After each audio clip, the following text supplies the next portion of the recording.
This is my little instructional video on how to tie in as a rock climber for a top rope setup. The first step is measuring out where to tie your knot, your figure 8 knot. So for me it's about an arm length, the width of my shoulder, and about half of my other arm. So this is how much rope I want to tie myself into. So once you figure out where you want to tie your knot, you want to make take a bite of rope. A bite of rope is just rope pinched like that. This is a bite. So you take a bite of rope and you can pinch it together, and this is an easy way to do it. Pretend like this is a little guy's head, and so you want to choke him and you want to poke him. So take the working end of the rope, the free end, and wrap it around his neck, and then poke him in the face and pull it. So sometimes it comes out looking a little funny. Be patient, flatten it out, and you'll see you got a figure 8 there if you did it right. If you didn't do it right, you'll get some funny, like, nothing knot, just an overhand knot or something like that. So take a bite, choke them, poke them, and there's your figure 8. So now that you got your figure 8, you need to tie into your harness. So take the free end here, and you want to go through what we call the hard points. There's 2 of them on the harness. There's the bottom one, and then there's the top hard point here. So you want to go through both hard points. Now on the bottom one, there's usually some little retaining strap. Make sure you go through the hole here the same way that the belay loop goes through. Don't just go around one of the leg pieces over here. That's not right. You also do not want to go through the belay loop. You don't tie in through your belay loop. That's only for belaying off of. Once you have the rope through both hard points on your harness, you need to follow through the figure 8 with the working end. So you're trying to have the working end run parallel to the other strand of rope all the way through the figure 8 that you tied earlier.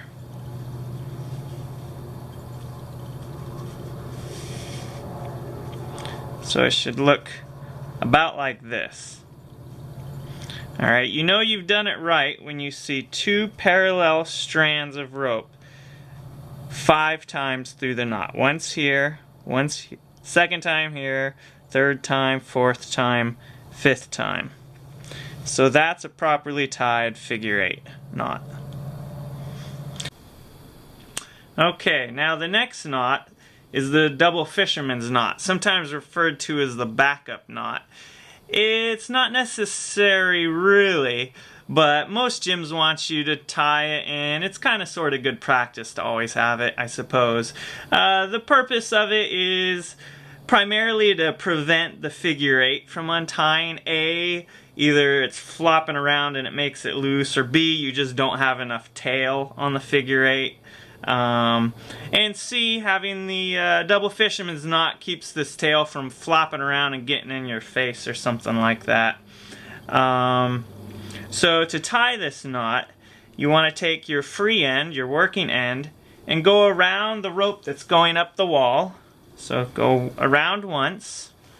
Alright, and then you got to go around a second time, and this is the tricky part. The second time you go around closer to you, between your figure 8 and the first time you went around.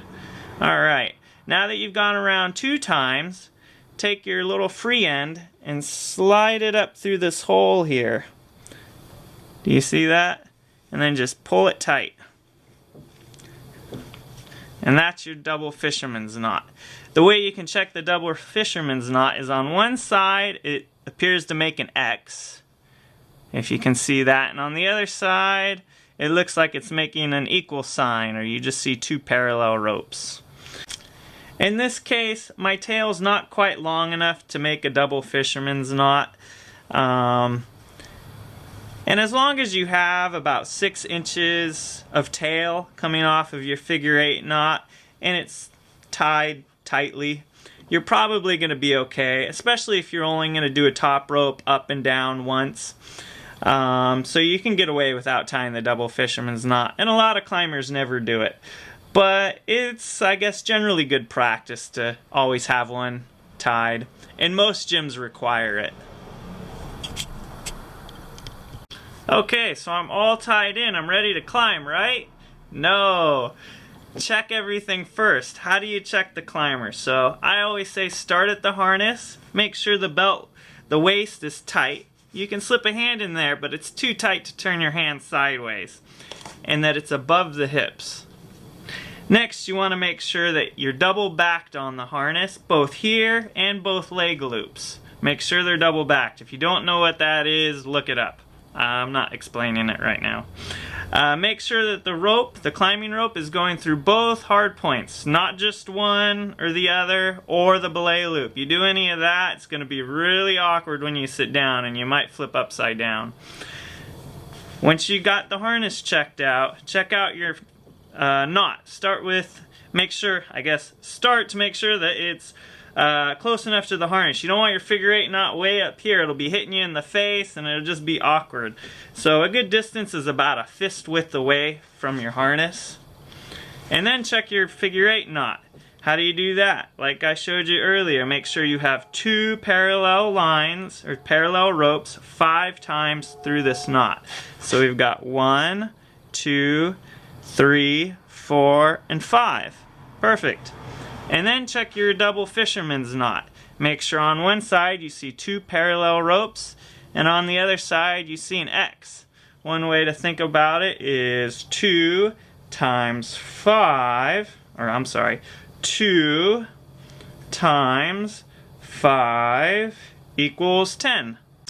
Here's a little trick for what to do if you've tied your figure eight knot and you just don't have enough tail to put it through your harness. Follow it through and tie your double fisherman's knot. So imagine these are 2 wheels. Turn them like they were gears and the tail grows. If you've got too much tail, turn them the other way and the tail can shorten. This way you don't have, if you just need a couple inches, this way you can just turn these things and get those couple inches without having to untie it and retie the whole thing.